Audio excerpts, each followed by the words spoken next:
Praise the lord. ఈరోజు దేవుని వాగ్దానం కీర్తనల గ్రంథం 121వ అధ్యాయం 7వ వచనం. ఏ అపాయము రాకుండా యెహోవా నిన్ను కాపాడును, ఆయన నీ ప్రాణమును కాపాడును. హల్లెలూయా. మన ప్రభువు నమ్మదగినవాడు. ఆయన మిమ్మును స్థిరపరిచి దుష్టత్వము నుండి కాపాడును.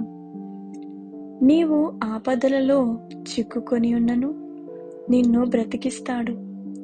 నీ శత్రువుల కోపం నుండి నిన్ను రక్షించుటకు తన కుడి చేయి చాపుతాడు. హల్లెలూయా.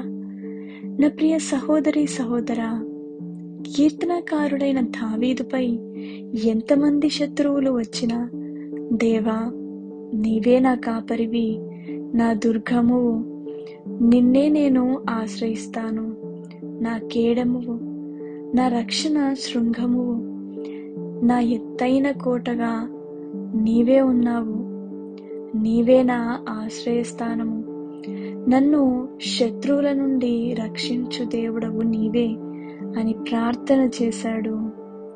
అన్ని విషయములో, అన్ని పరిస్థితులలో దేవుడిని విశ్వసించాడు. దేవుడే చేస్తాడని నమ్మగలిగాడు దావీదు. యోబు జీవితం చూచుకుందాం. నీతిమంతుడైన యోబుకి దేవుడు కంచె ఉంచితే, ఈనాడు యేసు రక్తంలో కడగబడిన మనకి ఎంత కాపుదల ఉండొచ్చు కదా.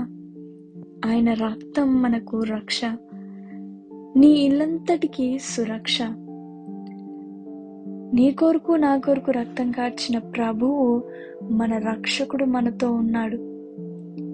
ఆనాడు ఇశ్రాయేలు ప్రజలకి అరణ్యములో వారు నడవగా పగలు మేఘస్తంభమై, రాత్రి అగ్ని స్తంభముగా వారికి తోడై ఉండి వారిని వెన్నంటే నడిపింపజేశాడు దేవుడు.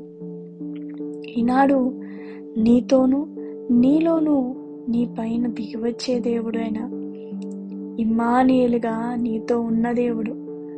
హల్లెలూయా. ఏ అపాయము నీ యొద్దకు రాదు. దేవుని వాక్యం సెలవిస్తుంది కదా, మనకు విరుద్ధంగా ఏ ఆయుధము లేదని, అది వర్ధిల్లదని. శత్రువు మన యొద్దకు రాలేడు. యేసు రక్తం మనకు కంచెగా ఉంది. ఈనాడు దేవుడు ఇస్తున్న ఈ వాగ్దానంను నమ్ము నా సహోదరి సహోదరా. ఏ అపాయము మన యొద్దకు రాదని దేవుడు సెలవిస్తున్నాడు. మన ప్రాణంను దేవుడు కాపాడుతాడని సెలవిస్తుండ్రు. ఈ వాగ్దానం నా జీవితంలో ఈరోజు నెరవేర్చబడునుగాక. ఆమేన్.